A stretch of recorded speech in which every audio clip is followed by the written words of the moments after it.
Give me some pussy, Natasha. Here we go. We're dripping in pussy in this video. How to not be a pussy on the climb. We're going to show you how to climb with dominance and be the alpha cat on any mountain goat climb. Hey, little face wants to claw my eyeballs out. Those little stray cats. The little stray cats. Alright, so this is the deal. We're going to show you how to dominate on the long climbs. There's many different types of climbs. You've got windy climbs. You've got short. This is a punchy climb here. 1 minute climb. You've got 1 hour climbs. You've got 4 hour climbs if you're in Thailand. So we're going to show you today how to dominate on a long, fast climb. And we're going to use Norton Summit here in South Australia. We filmed this video today. It's 2 down under. And so we've got a lot of fast, young, hungry guys who they want to be alpha on the climb, and they'll set the pace early, and you're gonna dominate on that. So we're going to show you how to dominate the climbs, and we're going to use some real life footage here. This is going to be a really awesome video. There's no videos like this on YouTube. If you do know any videos like this on YouTube, let me know, because I'd like to view them as well. So this is the videos I wish I had when I first started riding. And it's going to help you perform, no matter if you're a sprinter or a noob or an experienced rider. It's going to help you a lot. You're going to learn some tips here. All right, so let's get to the video. We're at start of Norton Summit. A bunch of riders came past me at the start. I think one of them said g'day on the green board there, friendly. And I think someone made the obligatory vegan joke, like, oh, is he a vegan? And so that, for me, that's like an invite to come and destroy the bunch in a friendly way. Here's the cool thing with cycling is, especially uphill, is you're going to have a full-on race, and it's all good fun. Everyone gets fit. It's whoever's first to the line, and it's just good fun. It's good fun. You don't have to pin a number on and spend $500 on a license and do all that other wanky stuff and all the bureaucracy and politics. You can just go out there on your Sunday morning, be a weekend warrior like me, and hopefully there's a bunch of 20-something guys who want to hit it hard and have a pace line and go for it. So we see at the start of the climb, the watts is already pretty serious. This isn't just a little fun ride, chit chat. This is serious business, and the power meter, it doesn't lie. So this is how you tell. It might look sort of pretty uniform and fashion Instagram sort of based, but these guys are putting down some watts at the start. So I was like, okay, these guys, this is definitely a good group to be on the back of. Now, first mistake I've done here is on very last wheel. If you're not a good climber, you don't want to be at the back. You want to be up the front, not first wheel ideally, but you want to be maybe second, third, fourth wheel. Probably the best position would be second wheel, and that way you can have a vision of what's going on around you. And if you are going to slip the wheels, at least you can sort of slip through riders, versus if you're on the back and you're not a good climber, then you're out the back door, there's no one to bring you back up. But at least if you're at the front, the first 2 or 3 riders, you have a better draft, and you also have, we'll get to that, but you can drift through the group a bit, if you're really just trying to hang on over the top. So I can sense here some riders, I can see their pedaling style, there's a bit of labouring going on, the conversation stopped by now, there's no conversation here. There's generally no conversation once the watts goes over 300, so the heels start dropping or the toes start lifting, and the physiology changes, and you can sort of see there's gaps forming right now. Within the first minute or so of the climb, first 2 minutes of the climb, there's gaps already forming. So what I'm going to do is I'm going to maybe go around, I can't remember what I did in this climb, but there's gaps forming. So some riders are in difficulty, which is fair enough because we are going pretty quick. There's not many people in the world who are going to climb this fast up a hill. This is definitely a minority group. So if you're in this group, if you're riding on something at these sort of speeds, then you're definitely in a top percentile of athletic humans on the planet. You're definitely very, very fit. So some nice bikes here. We see some blue anodized Chris King hubs there, which I don't like. I love the color of them. They look very fantastic, but the durability of those hubs and the maintenance, they're for most people that the maintenance is just not worth the effort. But the colors are beautiful, beautiful blue there.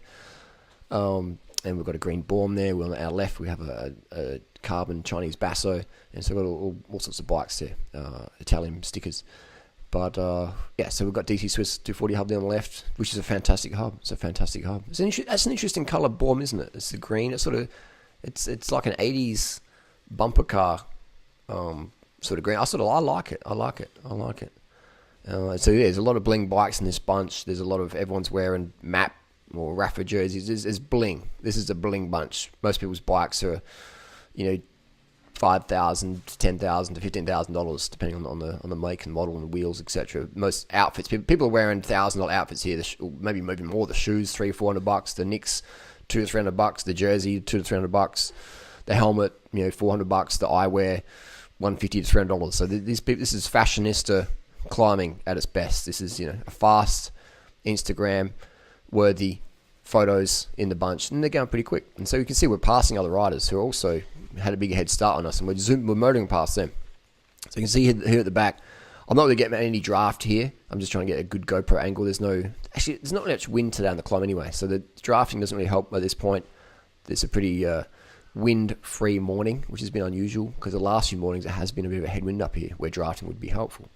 But so if you're sitting on the back, it's not the best place to be, because if the bunch in front of you breaks up in two, then you have to go around a lot of people. All right. So let's say the gun climbers are generally always the first 2 or 3 riders. They're generally the fastest climbers. So then, let's say I've got to move to the front, then I've got to exert a lot more watts to get up there. But if I'm already at the front, that's going to be to my advantage. So right now, from a pure performance perspective, I'm in the worst place to be. Really, I'm not in control of the pace.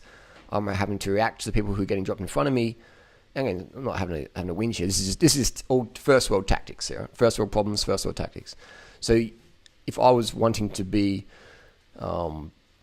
more increase my odds of better ride. Let's say these guys were all fitter than me, and so I wouldn't be sitting in the back. I'd be sort of moving up the front a bit, and that way, if I drop a wheel, I've got a few wheels to drop before I'm totally in no man's land on the back with zero drafting or anything going on.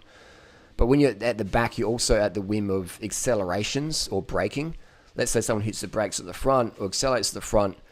If you're second wheel, there's not much change there. But if you're like 10th or 20th wheel, it's like an accordion rubber band effect. It's like, and so you have to hit the brakes harder, or you have to accelerate harder. The further down the back you are, you have to do harder braking or harder acceleration, both of which build up fatigue metabolites in your legs. All right, so some people say, you're sitting on here all the way up. That is true, but I'm not getting the perfect sit. 1, because I'm trying to get the GoPro angle, and 2, I'm at the back, so I feel every bit of braking or acceleration going on, and so that sort of can tax the performance there. So you can see the rider on the left here.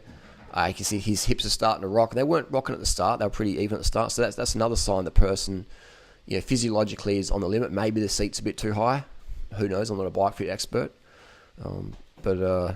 yeah, so we're motoring, and I sense that, and I thought, okay, it's time to probably go around that rider, and fill the gap there, and that was a sort of good move to do. And so we're cruising up here. We're passing people on the left, and these people are going pretty fast as well. Everyone's going pretty well. We're cutting over the line there, it's all good. Not much traffic here. We're keeping our eyes up the road. Always have eyes up the road. Whenever you're in a bunch, don't look down. Have eyes up the road, people. And if you're talking to people, don't talk like that.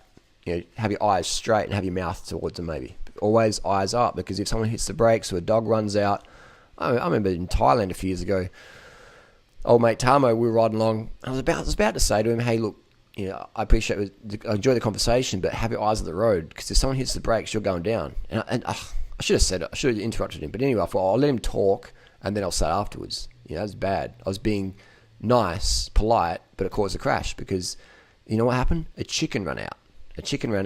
The guys in front hit the brakes. I saw that because I'm looking straight ahead. But my friend Tamo was looking at me, and he hit the wheel in front, and then boom, crashed at 43 km an hour, and broke his collarbone. So if someone's looking at you when you're in the bunch, just interrupt them. Don't make my mistake. If I interrupted my mate Tamo and said, hey, look, dude, eyes up the road, keep conversation going, it's all good, but just keep looking straight, he wouldn't have broken his collarbone. So I sort of felt a bit bad because I saw the mistake happening, but I didn't say it straight away. Always say it straight away. Sometimes people might call you rude or arrogant or brash, but at least you'll be saving collabones. So always eyes at the road. Never look to your left or right when you're talking. It's just safety, man. People, it's not polite. No. Politeness isn't letting someone break their collarbone when they could avoid it. So even though I was being polite, I was being dangerous by not saying, hey, dude, eyes at the road. So if you ever talk to me in the bunch, I never look at you. I always have eyes at the road. Anyway, so we're on the climb again. I can see some other riders straggling here. Now I've moved up. There's riders behind me who I'm just thinking, okay, I'll get in front because I know they're about to pop, and they did pop. And so I can read someone's hip angle.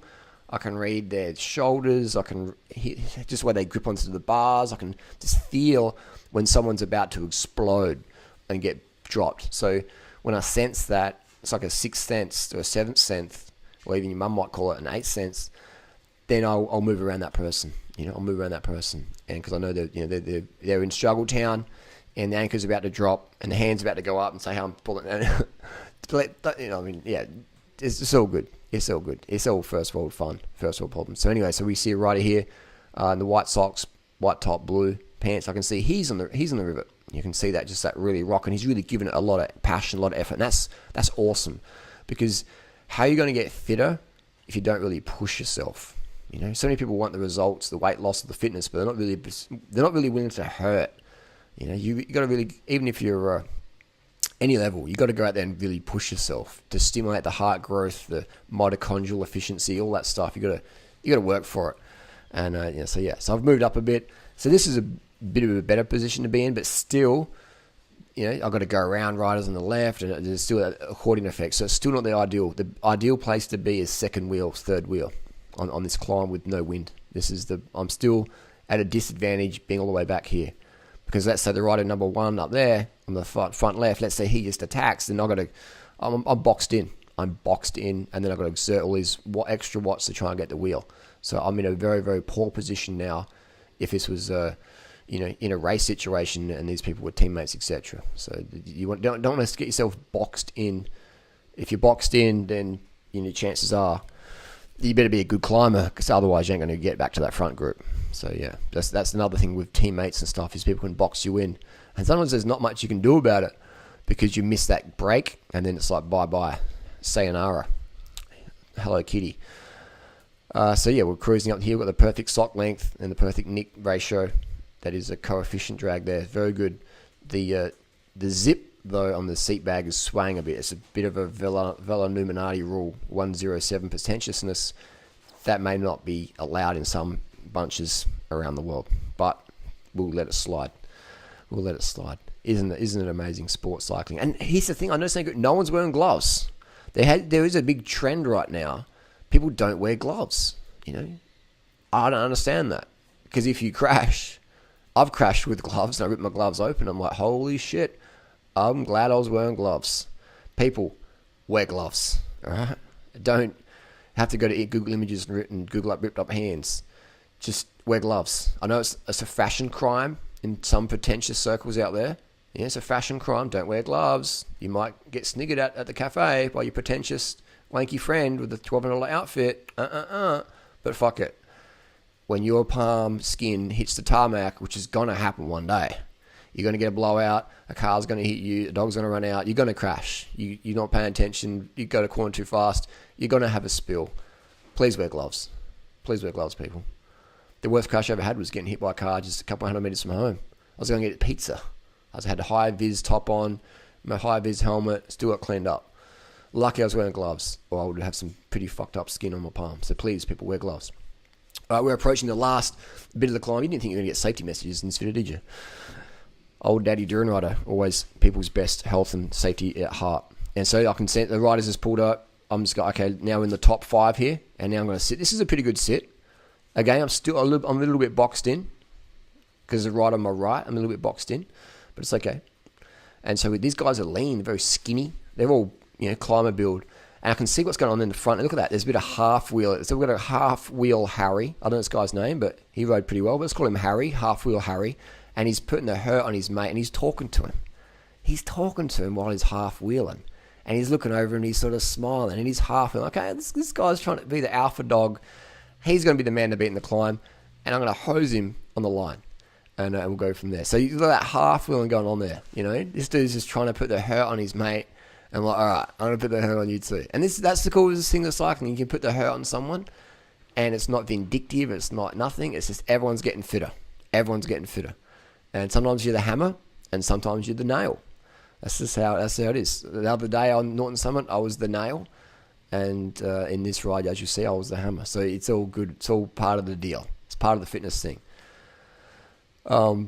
So this guy's out front now. He's setting the pace. Now it's starting to wind up even more. An extra notch has gone up.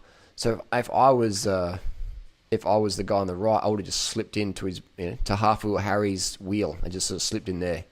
I would have just got that wheel straight away, because half wheel Harry now, he's really picking up the pace, and we're dropping people behind us. There's just like, I look back in my mirror, and which is another good little thing to have, a mirror, and guys are just, they're way back. They're like back in Adelaide already, almost slightly just. So yeah, now the pace is winding up. Now this guy in front of me, very tall, very skinny, lean guy, built like Figsy, and I thought he was going to go faster than he did, but maybe he hasn't been doing much riding or whatever. But he's definitely lean, isn't he? He's very, very lean, Tour de France level lean. Looks like Pinot. Leaner than Froome, this guy is almost. He actually is leaner than Froome. Froome's not this lean, but I've ridden with Froome at Norton Summit for many times. So we're passing another guy on the left here who's going pretty well. He was like about 5-minute head start. We've caught him. We're going to go past him, and you can sort of see those hips are rocking. He's losing power there. He can't get on the wheel. So we've got Half Wheel Harry on the front. His mate's tucked in there nicely, and we have the big tall, the Great Dane Italian Greyhound Cross is in third wheel, and he's sort of, there's a bit of a gap there, isn't there? There's a bit of a gap in that he's not really drafting as well as he could. Maybe, I'm not sure. Maybe he's on the river. Maybe he's scared. Maybe he didn't bring his glasses. Maybe his contact lenses fell out. There's some reason that he's not really holding the wheel out well. And he's labouring, his head's going down, he's bobbing around a bit, his upper body's bobbing. So I'm thinking, he's probably about to pop. If there's a bigger gap, as soon as that gap opens up, I'll dingo it in there and fill that gap. So we're waiting for that gap to open up. Again, this is also a bad position to be in because I should really be in second wheel by now. Because we want to be behind the guys going setting the pace. So I'm sitting in fourth wheel. There's quite a few meters between me and first place, and we want to be in first place. But we don't have much left of the climb to go. Everyone knows where the finish line is. It's Norton Summit. Everyone knows where the KOM Strava line is on Norton Summit. So here we go. Half Wheel Harry is stringing it up, and I'm like, okay, I'm going to jump around. Look at this acceleration. I just snap it. I can feel the wheels are dropping, and I go around. I hit the brakes. I hit the brakes a bit, and I just wanted to sort of get that camera angle there. Hit the brakes, and Half Wheel Harry moves to the left. He winds it up a bit more, and I'm like, okay, let's just go. Let's put the power down, and I'm just like, put a few bike lengths into our mate. I basically half-wheeled him to the line. No, I didn't. I bike lengthed him, and there we go. That is how you dominate on fast climbs, is basically positioning, and paying attention, and also being carbed up. So hopefully you enjoyed a bit of banter there. Thanks to the guys this morning for having me out on board, and it was always a good fun on Norton Summit. It is a place where if you want to get fit, come to Adelaide and enjoy the local rivalry, enjoy the Strava camaraderie, enjoy the banter. Sometimes you're the hammer, sometimes you're the nail. It's all good in the hood. And I'll see you out there, Norton Summit, Adelaide, Australia. Don't forget to say good day.